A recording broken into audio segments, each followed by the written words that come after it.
l'université. Mais un jour, tout a changé. Mamie avait des problèmes de santé à cause de son âge. Elle n'avait plus la même énergie qu'avant. Et elle a dû prendre sa retraite. Malgré ça, elle est restée optimiste.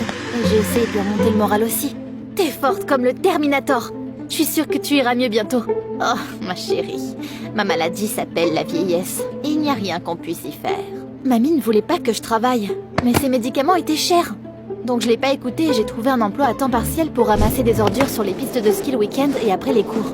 Un jour, j'ai vu un gars manger une barre de chocolat et jeter l'emballage par terre. Oh, personne ne lui a appris qu'il ne fallait pas jeter ses ordures dans la nature. Eh, c'est trop compliqué de jeter les ordures à la poubelle ou quoi? Tu serais au chômage si je faisais ça.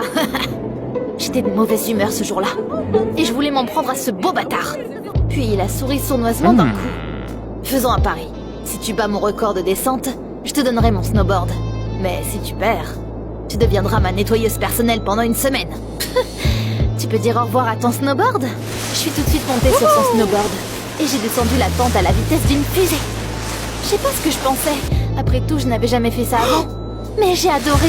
J'avais le vent dans les cheveux et je me sentais libre comme un oiseau. Wouh! Je n'avais pas encore compté jusqu'à 10 quand j'ai atteint le bas de la pente. Mes jambes tremblaient, c'était trop bien. Quelques minutes plus tard, le propriétaire du snowboard s'est précipité vers moi. Ou plutôt, son ancien propriétaire. Il m'a dit que j'avais clairement battu son record. Après ça, il m'a dit qu'il s'appelait Richie.